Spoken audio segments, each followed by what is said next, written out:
और यह आंदोलन 2.0 है। पिछला जो आंदोलन था उसमें सरकार का आरोप था कि इसमें राजनीतिकरण हो गया है। अब ये आंदोलन जो हम लोग कर रहे हैं ये बिल्कुल रूप से एकदम शुद्ध रूप से छात्रों का आंदोलन है। कोई राजनीतिक हस्तक्षेप हम लोग होने नहीं देंगे। री एग्जाम लेकर ही लौटेगी। अभी हम लोग के पास नए नए सबूत बहुत ज्यादा मात्रा में लग रहे हैं, तो हम भी वकालत करने जा रहे हैं। अब अपना केस खुद लड़ेंगे। आज भी सारे बच्चे जा रहे हैं गर्दनीबाग धरना स्थल और शांतिपूर्ण ढंग से धरना करेंगे और पूरी तरह से रूल ऑफ लॉ को ध्यान में रखते हुए, और सरकार से भी कहते हैं, बीपीएससी से भी कहते हैं, आप भी रूल ऑफ इक्वलिटी का ध्यान रखिए। और यह आंदोलन 2.0 है।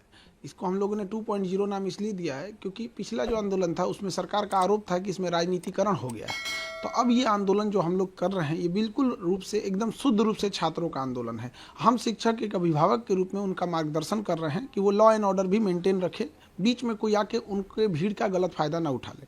तो 2.0 में क्या है कि कोई राजनीतिक हस्तक्षेप हम लोग होने नहीं देंगे और ये 2.0 आंदोलन री एग्जाम लेकर ही लौटेगी। क्योंकि पिछले बार ऐसा हुआ था कि कुछ पॉलिटिकल पार्टियां थी वो ओवरटेक कर रहे थे, वो बीच में घुस गए थे, जिसके कारण छात्रों को भी परेशानियां झेलना पड़ा। तो क्या इस बार कोई पॉलिटिकल पार्टी?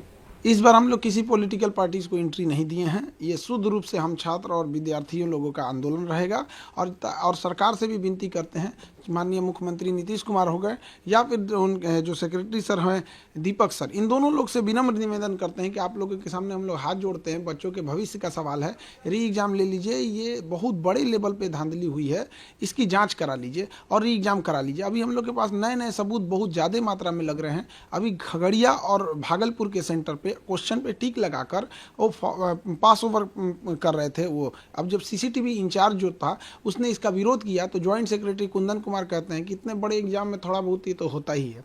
इसके अलावा सिवान का एक कॉलेज है जिसका हम लोग नाम हाईकोर्ट में बताएंगे, उसमें ब्लू कलर का बेंच लगा हुआ है, लंबा सा हॉल है और उसमें 35 मिनट एक्स्ट्रा टाइम दिया गया है। मोतिहारी का एक कॉलेज है जिसमें रूम नंबर 20 और 35 में वॉशरूम जाने के बहाने एक बच्चा उठता है और उसके जगह पे जो दूसरा बच्चा आता है वो दूसरा रहता है, चेंज हो जाता है, कैंडिडेट चेंज हो जाता है। तो इस तरह की जो बड़े बड़े धांधली हुई है इसकी जांच करा ले सरकार। और गया और नवादा के ना डीएम का कोई रिपोर्ट आया, ना ट्रेजरी इंचार्ज का कोई रिपोर्ट आया जो इस बात की पुष्टि करता है कि जो हम लोगों ने आरोप लगाया था, जो सबूत ढूंढने में 2 महीना समय लगा, वो बिल्कुल सही सबूत था।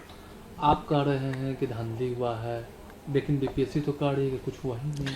बीपीएससी ही मेन कल्प्रिट है। दुनिया का कौन चोर कहा है कि हम चोरी किए हैं? उस हिसाब से न्यायालय नहीं चलती है। हम लोग के पास प्रॉपर सबूत लग गया है। वो तो कहता था कि नॉर्मलाइजेशन का नोटिस भी नहीं देंगे। नोटिस दिया कि नहीं दिया? वो तो कह रहा था बापू परीक्षा परिसर वाले सब उपद्रवी हैं, दोबारा एग्जाम लिया। इतना झूठा है, कहता है कि हम नॉर्मलाइजेशन नहीं करेंगे। 22 सेंटर पर दोबारा एग्जाम लेकर नॉर्मलाइजेशन थोप दिया। इसका कोई, इसकी मिली भगत है सब कुछ। आप 13 तारीख को परीक्षा लेते हैं उसमें 6% रिजल्ट होता है और 4 जनवरी को परीक्षा लेते हैं उसमें रिजल्ट हो जाता है 19%। हम लोग पे कितना केस मुकदमा किए, कितने एफआईआर किए, वकीलों का चक्कर लगा लगा के हम लोग परेशान है, कोर्ट का चक्कर लगा लगा के। और प्रशासन का यही रवैया रहा तो अब हम भी वकालत करने जा रहे हैं। अब अपना केस खुद लड़ेंगे। 5 गो 7 गो एफआईआर करके रख दिए हैं लोग। जिसको देखो एक उधर से नोटिस थमा देता है, एक इधर से नोटिस थमा देता है। राजनीतिक पार्टी वाले भी धमकी देने लगते हैं कि एफआईआर होगा। तो हम तो एक चीज़ देखे हैं, एफआईआर से हम लोग नॉर्मल साधारण व्यक्ति डर जाता है, लेकिन वकील लोग एफआईआर को बहुत अच्छे से हैंडल कर लेते हैं। तो अब हम भी जा रहे हैं वकालत करने, क्योंकि सरकार का अगर यही रवैया रहेगा, आयोग का यही रवैया रहेगा तो डेली डेली उठाना रहेगा केस मुकदमा, तो उससे अच्छा कोर्टे में बैठ के आदमी अपना केस खुद लड़ेगा। अब आप शिक्षक के साथ साथ वकील भी बनेंगे? अब वकील बनने जा रहे हैं हम। अब डिसाइड कर दिए हैं कि अब इस साल से हम वकालत करने स्टार्ट कर देंगे और उसके बाद अब धीरे धीरे, चूँकि वकालत बड़ा लंबा प्रक्रिया होती है, बहुत जटिल प्रक्रिया है। भारत में वकीलों की कोई कमी नहीं है, एक से एक विद्वान वकील है। तो अब धीरे धीरे सतत प्रक्रिया है, लेकिन हम लोग को कोई बाहरी केस नहीं लड़ना है। उसी चीज़ का स्पेसिफिकेशन करना है कि जो बच्चों के धरना प्रदर्शन और इस सब में उनका न्याय दिलाया जा सके, ताकि उनको इधर उधर भटकना ना पड़े और उनको एक विश्वास हो कि अगर हम प्रदर्शन कर रहे हैं, पुलिस हमारे पे एफआईआर करेगी, डिटेन करेगी, अरेस्ट करेगी, जेल करेगी। तो खान सर जो उनके साथ लड़ रहे थे, कोर्ट में भी लड़ेंगे, वकील के ड्रेस में लड़ेंगे, ये वादा है।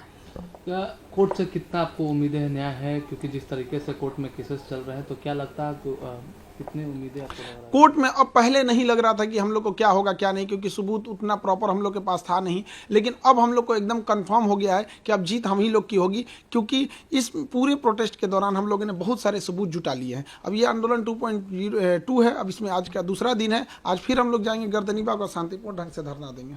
कितने की संख्या में आज छात्र रहेंगे? हजारों की संख्या में छात्र रहेंगे, जैसे पिछली बार भी थे। और छात्र जो है ये सीरियस स्टूडेंट हैं, ये सब वहाँ बैठ के शांतिपूर्ण धरना देंगे। और जो पहले ये कहते थे लोग कि मुट्ठी भर बच्चे हैं, कुछ लोग मजाक उड़ाते थे, आज वो सब कहने लगे हैं कि अब तो री एग्ज़ाम होके रहेगा। जो अधिकारियों का ग्रुप था, इवन बीपीएससी के जो लोग थे, वो कहते थे कि अब री एग्ज़ाम को कोई मतलब नहीं है, लेकिन अभी क्या है कि वो लोग भी कहते हैं कि अब री एग्ज़ाम होके रहेगा।